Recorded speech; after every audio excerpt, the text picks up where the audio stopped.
Hello friends, आज हम बात करेंगे कि बिजनेस लोन के जो रेट ऑफ इंटरेस्ट हैं वो किस किस फैक्टर की वजह से बदल जाते हैं।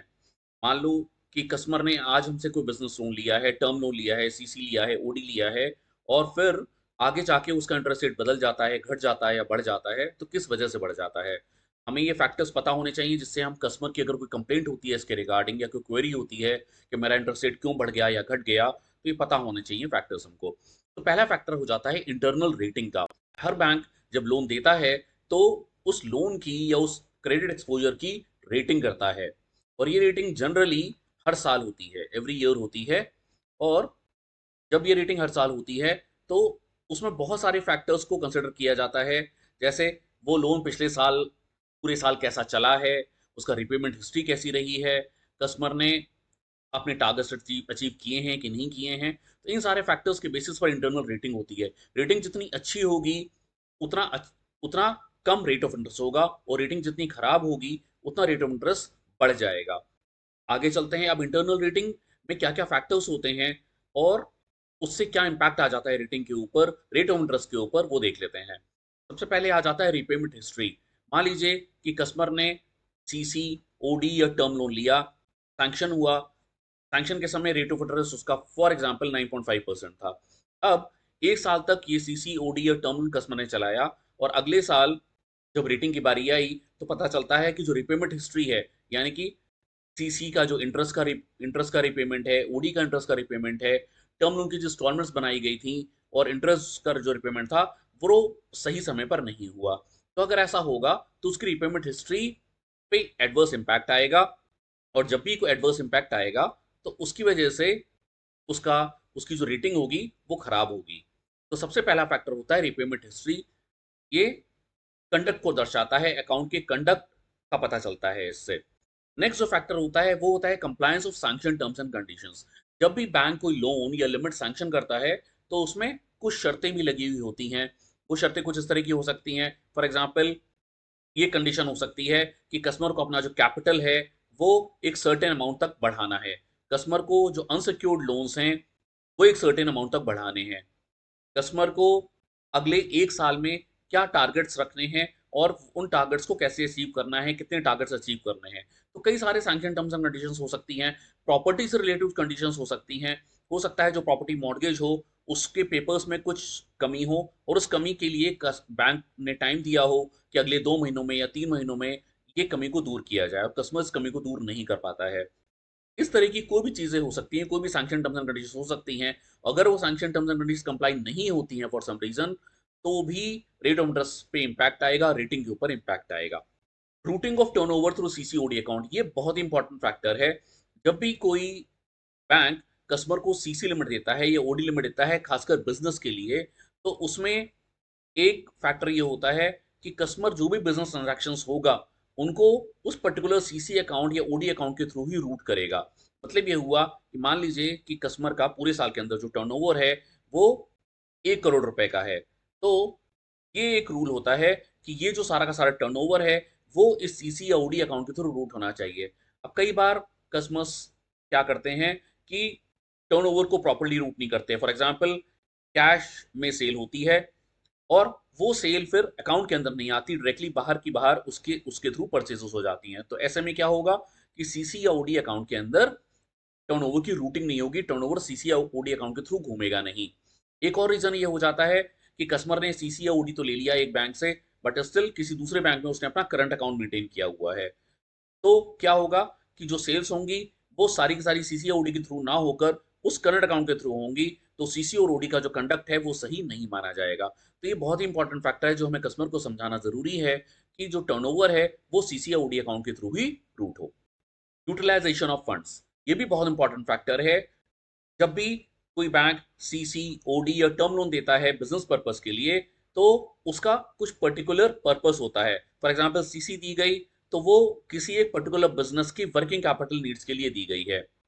ऐसे ही ओडी का भी यही पर्पस होता है जनरली, वो वर्किंग कैपिटल नीड्स के लिए दिया जाता है। टर्म लोन जो होता है वो हो सकता है मशीनरी के लिए दिया गया हो, या बिल्डिंग कंस्ट्रक्शन के लिए दिया गया हो, फैक्ट्री की बिल्डिंग कंस्ट्रक्ट करनी है उसके लिए दिया गया हो। इस तरह का कोई पर्पस टर्म लोन का हो सकता है। अब कस्टमर से क्या गलती होती है कि ये सीसी या ओडी के फंड्स को वर्किंग कैपिटल में यूज ना करके, उस बिजनेस के वर्किंग कैपिटल में यूज ना करके किसी और पर्पस के लिए यूज कर सकते हैं, कर लेते हैं, और इसको कहा जाता है डाइवर्जन ऑफ फंड्स, जो कि बहुत ही खराब माना जाता है बिजनेस लोन्स के संदर्भ में अगर हम बात करें तो इस तरह का डाइवर्जन ऑफ फंड जब भी बैंक को लगेगा कि हुआ है, तो उससे रेटिंग पर इंपैक्ट आएगा और रेट ऑफ इंटरेस्ट डेफिनेटली बढ़ेगा ही बढ़ेगा। ऐसे ही टर्म लोन अगर दिया गया है मशीनरी का या बिल्डिंग कंस्ट्रक्शन का, तो उसका भी यूटिलाइजेशन उसी पर्पस के लिए किया जाना चाहिए। अब मशीनरी का मान लीजिए टर्म लोन कस्टमर ने लिया और उसको यूटिलाइज किया, यूटिलाइज करने के बाद कस्टमर ने उसके जो इन्वॉइसेज हैं और बिल्स हैं वो बैंक में प्रोवाइड नहीं किए, तो बैंक को ये पता नहीं चल पाएगा कि फंड्स का यूटिलाइजेशन है वो प्रॉपरली हुआ है कि नहीं हुआ है। ऐसे ही बिल्डिंग के कंस्ट्रक्शन के लोन लिया गया और बिल्डिंग कंस्ट्रक्ट होने के बाद में उसका जो कंप्लीशन सर्टिफिकेट है या यूटिलाइजेशन सर्टिफिकेट है वो बैंक को प्रोवाइड नहीं किया गया, तो ऐसे केस में भी बैंक के पास कोई तरीका नहीं है जानने का कि वो फंड्स का यूटिलाइजेशन प्रॉपर हुआ है कि नहीं हुआ है। तो इस तरह के कोई भी फैक्टर्स हैं वो रेटिंग को और रेट ऑफ इंटरेस्ट को इम्पैक्ट करते हैं। नेक्स्ट है अचीवमेंट ऑफ टारगेट्स। कस्टमर जब भी कोई नई सीसी या ओडी लिमिट लेता है या टर्म लोन लेता है, तो एक प्रोजेक्शंस देता है, प्रोजेक्टेड फाइनेंशियल्स देता है, जिसमें वो ये बताता है कि आने वाले सालों में वो कितना टर्नओवर अचीव करेगा और उसकी प्रॉफिटेबिलिटी क्या होगी। अब मान लीजिए कि कस्टमर ने कहा कि अगले साल में उसका जो टर्नओवर होगा वो 1 करोड़ रुपए हो जाएगा, उसका जो प्रॉफिट है मान लीजिए कि वो 10 लाख रुपए हो जाएगा। जब ये साल खत्म होता है और जब बैलेंस शीट बनती है, प्रॉफिट लॉस अकाउंट बनता है, तो पता चलता है कि टर्नओवर 1 करोड़ ना होके 80 लाख रुपए ही रह गया या 70 लाख रुपए ही रह गया। लाइकवाइज जो प्रॉफिटेबिलिटी है वो 10 लाख रुपए ना होके 5 लाख रुपए रह गई। ऐसे ही कुछ और टारगेट्स भी होते हैं। फॉर एग्जाम्पल कस्टमर ने बोला कि मेरा जो कैपिटल है वो अगले साल तक 25 लाख रुपए हो जाएगा। मेरा जो क्वासी कैपिटल है, जो अनसिक्योर्ड लोन्स है, वो मेरा अगले साल तक 10 लाख रुपए हो जाएगा। और जब साल का अंत होता है, जब बैलेंस शीट बनती है, तो पता ये चलता है कि कैपिटल 25 लाख ना होके 15 लाख रुपए ही रह गया, क्वासी कैपिटल 10 लाख ना होके फॉर एग्जाम्पल 8 लाख रुपए रह गया। तो इस तरह के जो भी टारगेट्स होते हैं अगर वो अचीव नहीं हो पाते हैं, तो इससे भी रेटिंग पर इम्पैक्ट पड़ता है और रेट ऑफ इंटरेस्ट के ऊपर इम्पैक्ट पड़ता है, रेट ऑफ इंटरेस्ट बढ़ जाता है। तो ये भी कस्टमर का जानना बहुत जरूरी है। हमें एज अ बैंकर भी ये चीज पता होनी चाहिए कि इसका भी रेटिंग और रेट ऑफ इंटरेस्ट के ऊपर इम्पैक्ट पड़ता है। नेक्स्ट है financial health and leverage. Customer की बैलेंस शीट की हेल्थ कैसी है, उसके उसका जो पी&एल अकाउंट है उसकी हेल्थ कैसी है, कस्टमर के अपने फंड्स कितने लगे हुए हैं बिजनेस के अंदर, कस्टमर प्रॉफिटेबिलिटी क्या अर्न कर रहा है अपने बिजनेस से, इस ये सब सारी चीजें आती हैं फाइनेंशियल हेल्थ के अंदर। लिवरेज का मतलब होता है कि कस्टमर ने कितना अपना पैसा लगाया हुआ है, कितना बाहर से लोन लिया हुआ है। मान लीजिए कस्टमर ने ए बैंक से एक लोन लिया और उस लोन को लेते समय उसका कहीं किसी भी और बैंक से कोई लोन नहीं था। मान लीजिए 10 लाख रुपए का लोन इसने ए बैंक से लिया। अब अगले साल जब ए बैंक के पास कस्टमर के फाइनेंशियल्स पहुंचे, बैलेंस शीट पहुंची, पी&एल पहुंचा, तो पता ये चलता है कि ड्यूरिंग द ईयर कस्टमर ने बिना ए बैंक को बताए हुए बी बैंक से 15 लाख रुपए का लोन और उठा लिया है। अब इससे क्या होगा, कस्टमर की फाइनेंशियल हेल्थ पर इंपैक्ट पड़ेगा, कस्टमर के लिवरेज इंपैक्ट पड़ेगा। और जब भी हाईली लेवरेज जो कंपनीज होती हैं, हाईली लेवरेज अगर बिजनेसेस हैं, यानी कि लोन बहुत ज्यादा उठाया हुआ है, तो उसका भी रेटिंग के ऊपर और आरओआई के ऊपर इंपैक्ट पड़ता है। तो फाइनेंशियल हेल्थ और लेवरेज का ध्यान रखना बहुत जरूरी है कस्टमर को। नेक्स्ट जो फैक्टर है वो होता है सिक्योरिटी कवरेज। मतलब क्या हुआ कि कस्टमर ने अगर 1 करोड़ रुपए का लोन लिया है बैंक से और इसके केस में एक कस्टमर ने सिक्योरिटी यानी कि जो प्रॉपर्टी दी है, कोलैटरल सिक्योरिटी दी है, वो 1 करोड़ की ही दी है, और यही एक दूसरा कस्टमर है जिसने 1 करोड़ का लोन लिया और इसके अगेंस्ट जो प्रॉपर्टी दी वो 50 लाख रुपए की ही दी। तो इसका मतलब क्या हुआ कि यहाँ पर जो सिक्योरिटी कवरेज है वो 100% मिला बैंक को, जबकि यहाँ पर जो सिक्योरिटी कवरेज मिला, कोलैटरल सिक्योरिटी कवरेज मिला, वो 50% ही मिला। तो ऑब्वियसली इसका रेट और बाकी सारी चीजें अगर दोनों बिजनेस सेम है ऑलमोस्ट, तो क्या होगा, इस कस्टमर को जो रेट ऑफ इंटरेस्ट मिलेगा वो बहुत ज्यादा चांसेस हैं कि वो अच्छा मिले, लोअर रेट ऑफ इंटरेस्ट मिले, जबकि इस कस्टमर को हायर रेट ऑफ इंटरेस्ट मिलने की पूरी पूरी संभावना है। तो जितना अच्छा सिक्योरिटी कवरेज होगा उतना बेहतर आरओआई मिलने के चांसेस होते हैं।